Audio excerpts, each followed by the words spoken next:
The Terrifying Lies podcast, with music and stories by Craig Nybo.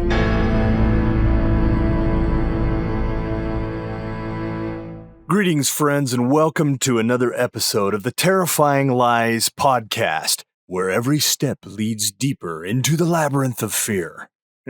I'm your host, Craig Nybo. You can keep the Terrifying Lies podcast alive by visiting terrifyinglies.support and clicking on the links. Even small donations help immensely. Today, I intend to plunge you deeper into the heart of darkness with part 2 of Red Annex. As the deadly grip of a disease called Red Ring tightens its hold on the forsaken San Fernando Valley, the government's response grows more desperate. In today's episode, we follow a brave U.S. Army Special Forces unit as they descend into the quarantine zone, armed with an experimental vaccine. But beware, the line between savior and sacrifice can blur. As a side note, the 12 members of the Special Forces unit in this story bear the names of friends of mine from a time when we all had to bind together in a difficult and righteous cause. I thought it fitting. I, of course, reached out to each of my friends for permission to use their names. It's actually considered an honor when an author inserts you into his or her story. It's an even bigger honor if that author kills you as part of the narrative. On a couple of occasions, I've had an author friend of mine reach out with this disturbing question. "Hey, Craig, how would you like to die?" To which I respond, "Giddy up, baby, bring down the hammer." Enough preamble, let's get on with the reason you come back again and again. I now give you Red Annex Part 2, written and performed by me with an all-original musical soundtrack.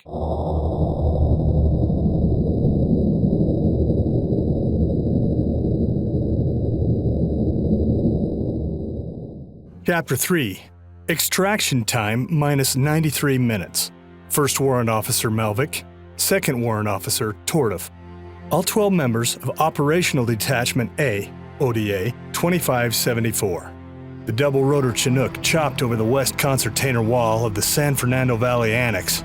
Pilot and First Warrant Officer Christine Melvick corresponded with air traffic control as she guided the helicopter toward Tongva Park, the mission's landing zone.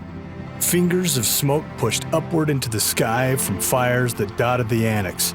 From above, Melvick looked over the waste rot by a red ring inside the barrier. She lived in Los Alamitos during flight training and knew the area, but looking down from above, she barely recognized the landscape. Abandoned cars rested in serpentine chains along the streets, making traffic flow impossible. Several buildings burned, emitting tar-thickened archaic reek into the sky. Smoke obscured the line of sight, hanging in a blurred haze in the atmosphere. A war zone, Second Warrant Officer and co-pilot Rachel Tortoff said through the radio. "You got that right. Melvick said. We'll touch down there." She pointed at a flat, grassy area in the center of Tongva Park, 5 blocks from an old Union 76 gas station. "What's all that about?" Tortoff said, inclining her chin toward a cyclopean pile of tires stacked in a horseshoe pattern around a sign topped with an orange Union 76 ball next to the gas station. The tires smoldered, filling the air with a nadir of flossy clouds. "Some kind of distress signal, maybe," Melvick said. "We'll look into it."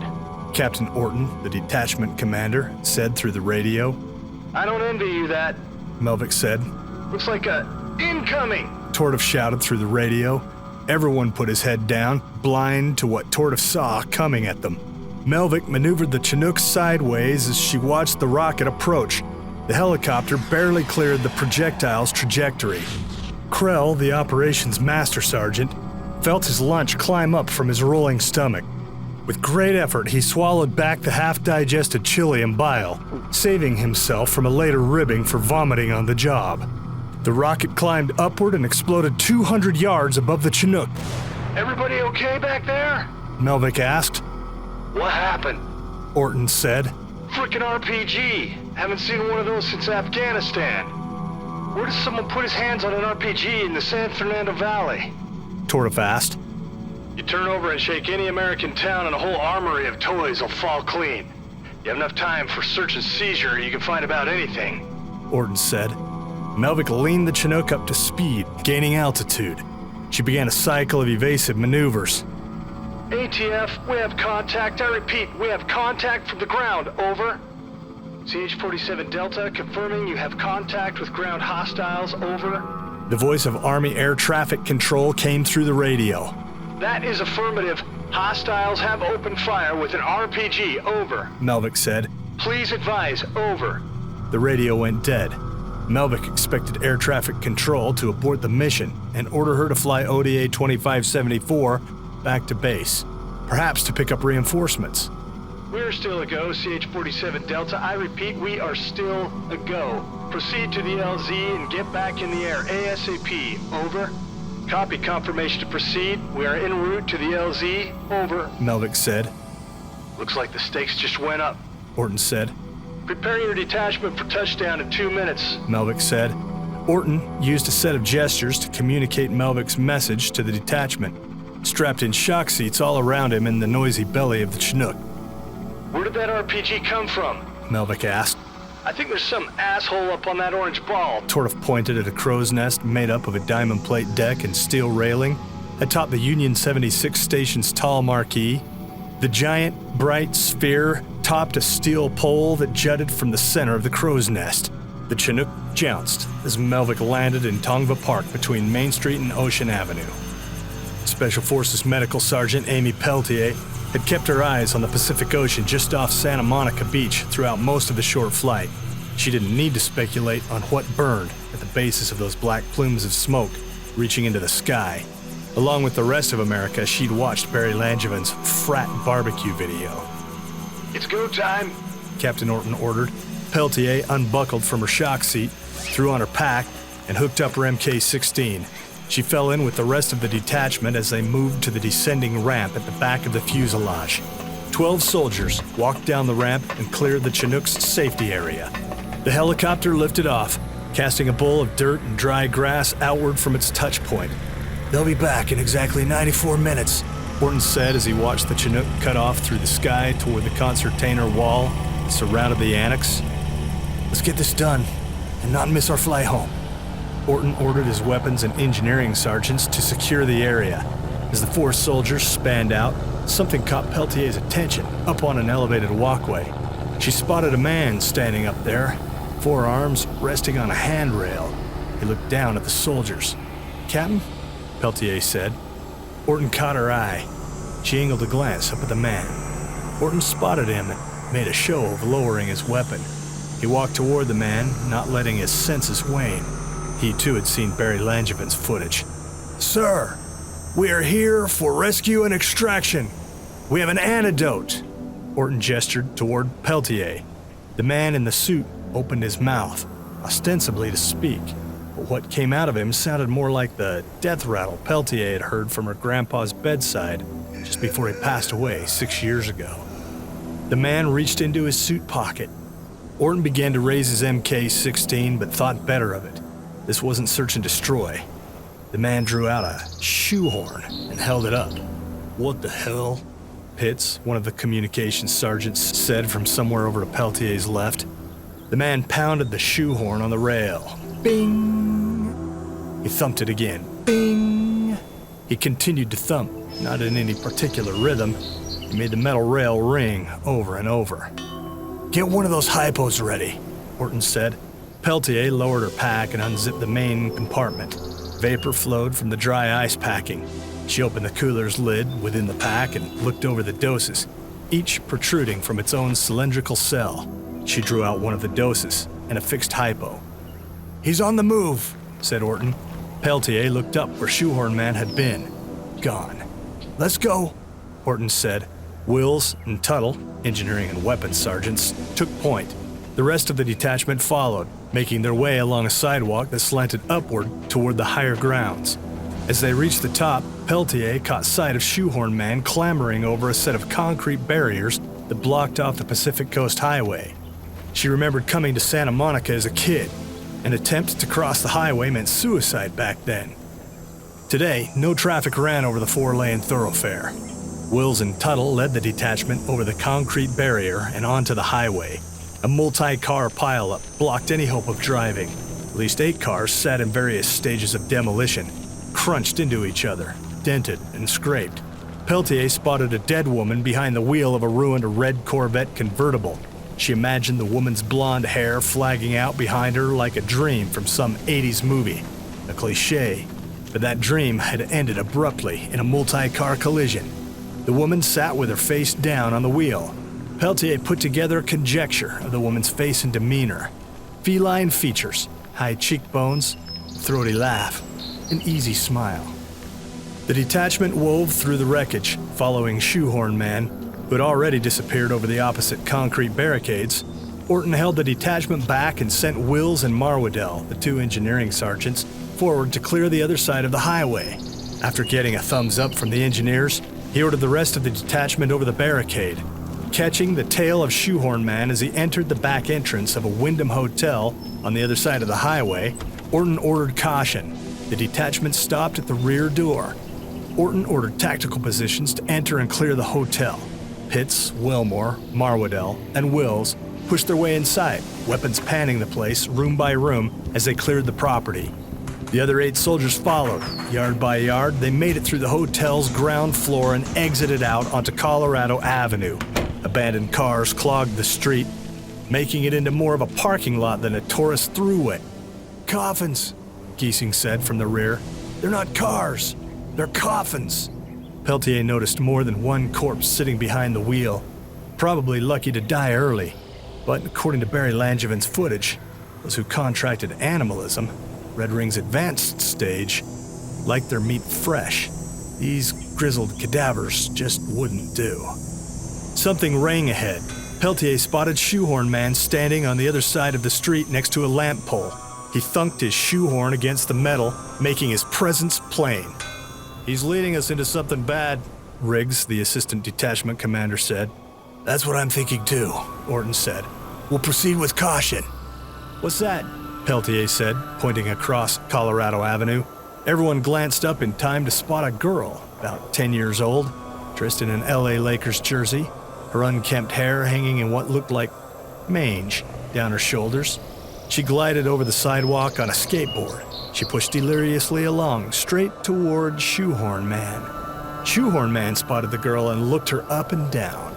He squinted a smile that caused Peltier to grit her teeth. "Hey, kid!" Orton shouted. "Stay where you are, it isn't safe." The girl ignored Orton and kept skating, every pump unsure and laborious, as if she moved by the last ounces of her power. Shoehorn Man ducked behind a car, keeping his eyes on the girl. "Did you get a glance at her neck?" Orton asked. Peltier saw it, red skin, pocked with sores below the girl's chin. The girl glided closer to where Shoehorn Man lay in wait. "Riggs, take Tuttle and Peltier, see if you can get to that kid. Hit her with a hypo." Riggs, Tuttle, and Peltier fell out and headed toward the girl. "The rest of you with me," Orton said. They pushed through the obstacle course of stalled cars towards Shoehorn Man. The doors of a curbside SUV near the skating girl flung open. 4 men leapt out and snatched her right off her wheels. The skateboard continued a lazy drift along the sidewalk until it tipped into the gutter. "Let's move," Orton said. He, Peltier, and Tuttle jogged toward the girl and her abductors, raising their MK-16 rifles but knowing that shooting would risk her safety. The 4 abductors dragooned the girl into an alley called First Court Street. They disappeared between a McDonald's and a Subway, both restaurants at the bases of twin 3-story buildings. Denied of his quarry, Shoehorn Man left his hiding place and trotted up the sidewalk, away from Orton and the approaching soldiers. He followed the abductors and the girl onto First Court Street.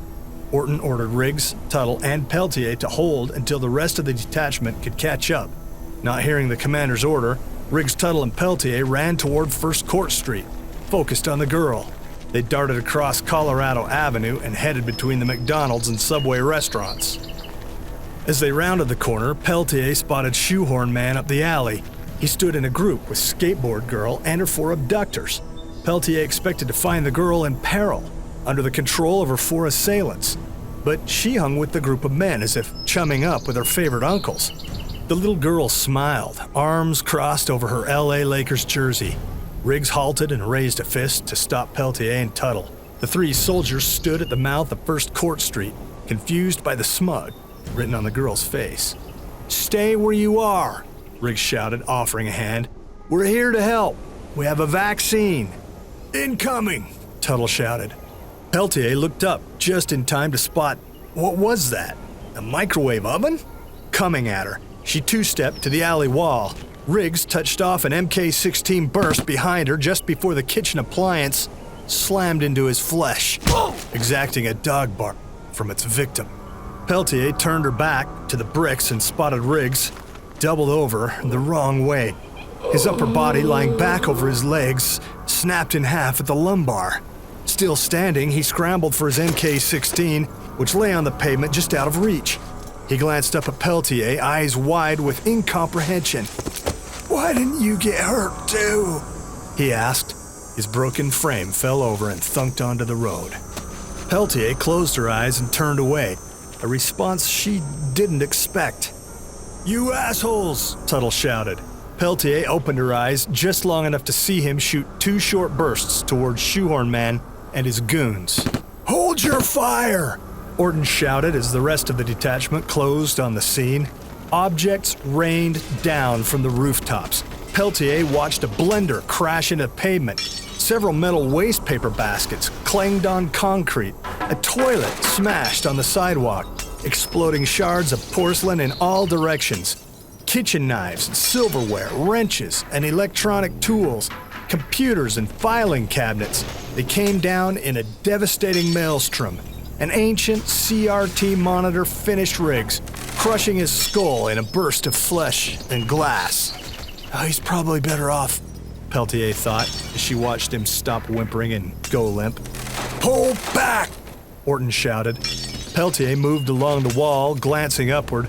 Whoever had been tossing the debris kept out of sight. Applause and screaming broke from the rooftops as the detachment withdrew. As the soldiers regrouped on Colorado Avenue, Peltier noticed that they were down three. Riggs, Assistant Detachment Commander, Krell, Operations Master Sergeant, and Marwadell, Assistant Engineering Sergeant, and the newest member of the team.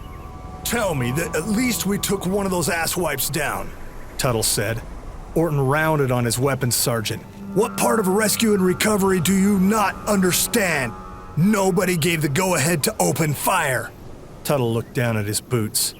"They are not the enemy," Orton thumbed over his shoulder. "They are civilians who have lost their minds. We are here to help them, not to spray them down."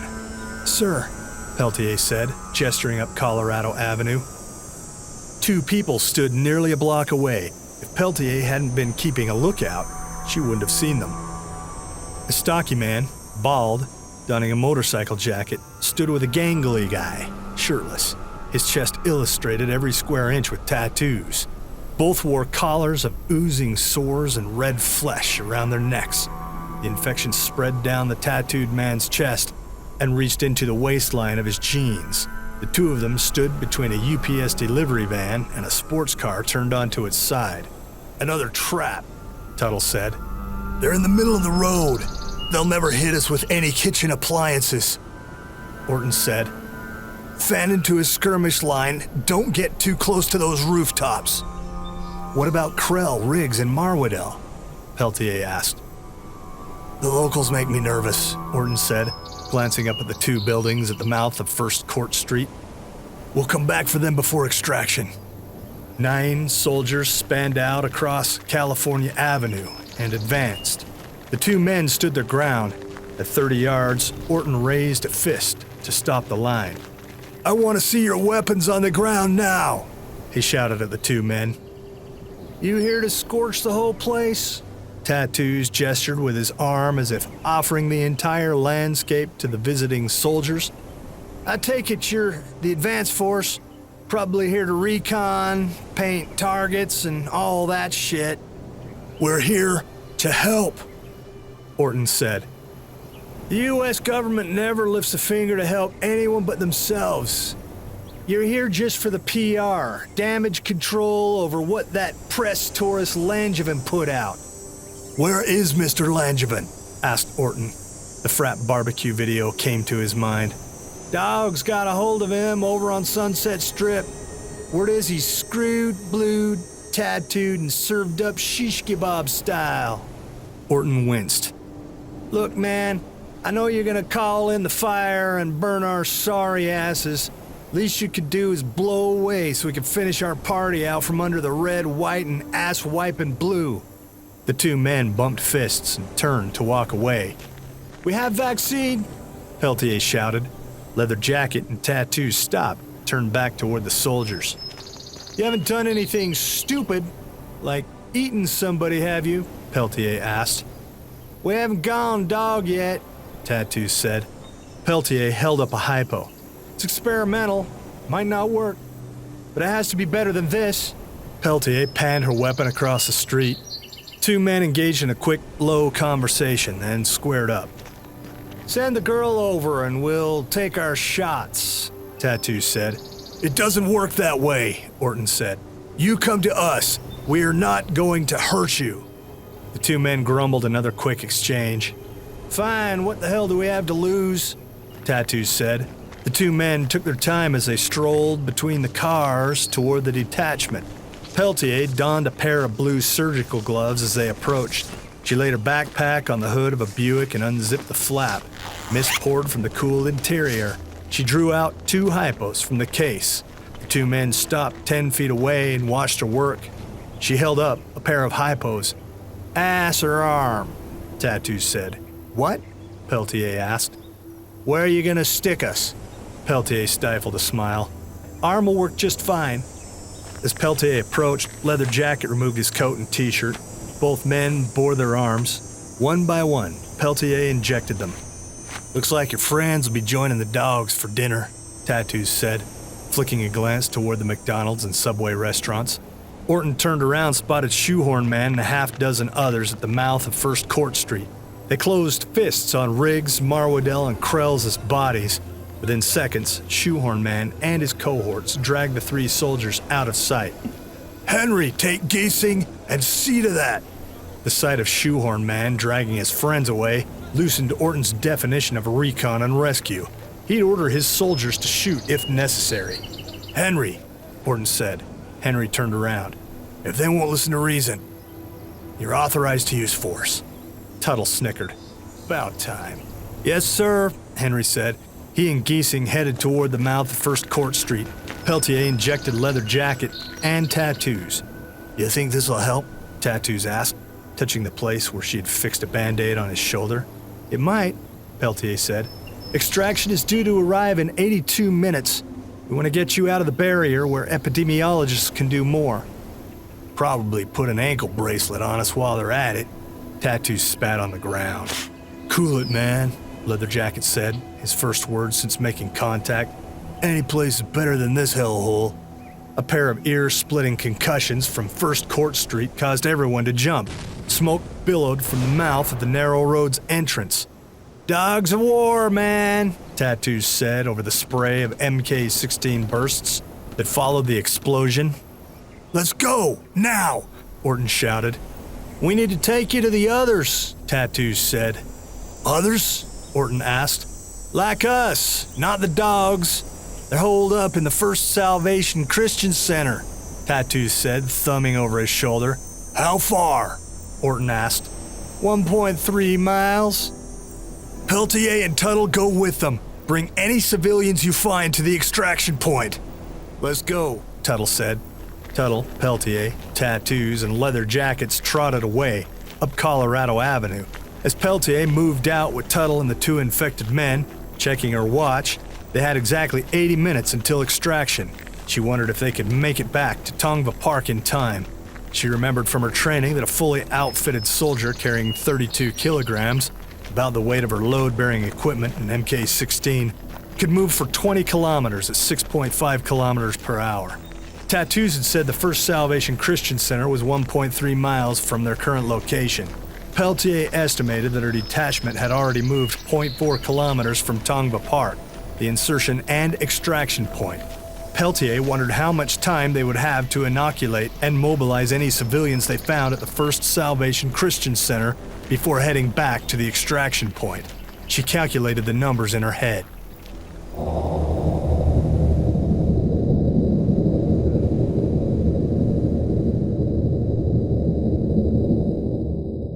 Chapter 4. The challenge. Calculate how much time Peltier, Tuttle, and the 2 infected men will have to inoculate and mobilize any civilians they find at the First Salvation Christian Center and still make it back to the extraction point in Tongva Park before the Chinook lands to lift them out of the San Fernando Annex. Here are the facts. 1. The First Salvation Christian Center sits 1.3 miles from the group's current location. 2. Peltier and the others have moved 0.4 kilometers from the extraction point. 3. A fully outfitted soldier can move at the rate of 6.5 kilometers per mile. 4. The Chinook will land in Tongva Park in 80 minutes to extract the operational detachment and all inoculated citizens. 5. There are 1.6 kilometers in 1 mile. If you're up for the challenge, use your own method to solve this problem, or read below for an alternate technique.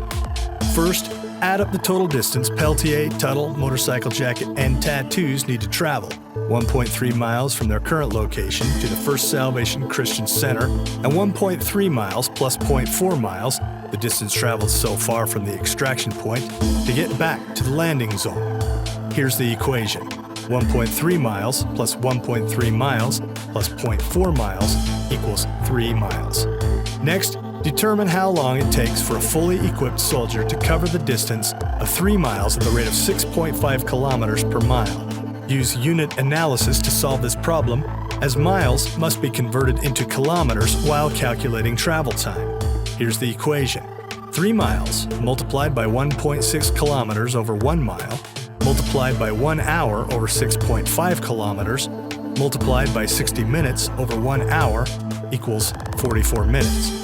Finally, to determine how much time Peltier and Tuttle have to inoculate and mobilize any citizens they find at the First Christian Center, find the difference between the time to extraction, 80 minutes, and the estimated travel time, 44 minutes. Here's the equation. 80 minutes minus 44 minutes equals 36 minutes. When Peltier and the others reach the First Salvation Christian Center, they will have 36 minutes to inoculate everyone and head out for the landing zone at Tongva Park. This has been Red Annex, Part 2, written and performed by me.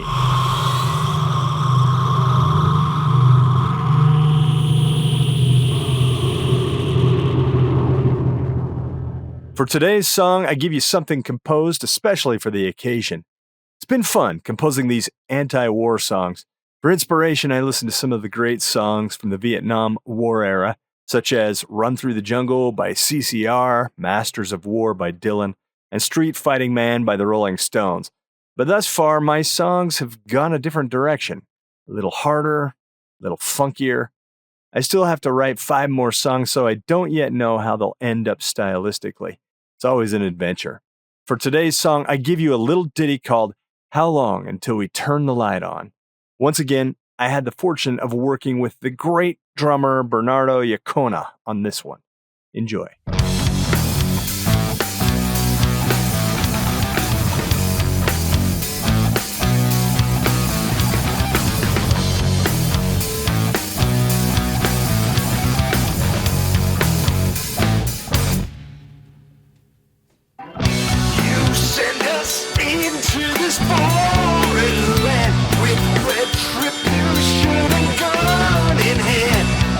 Reasons why we are sent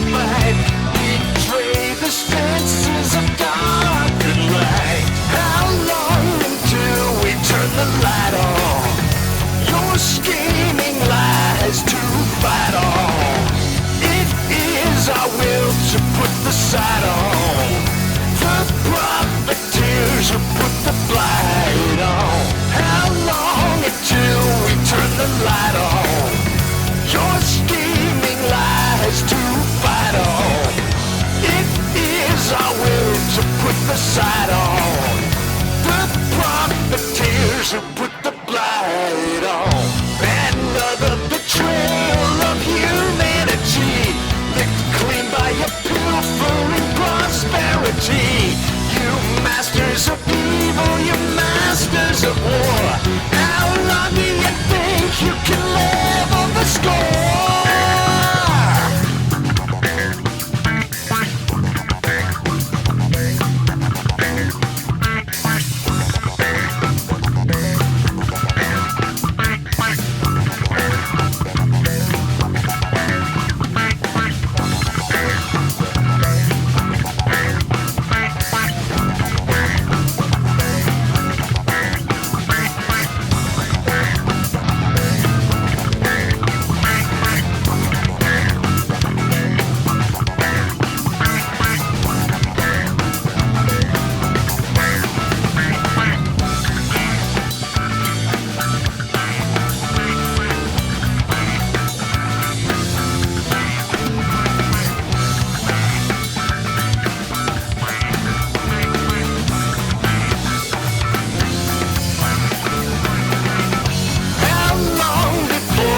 Turn the light on.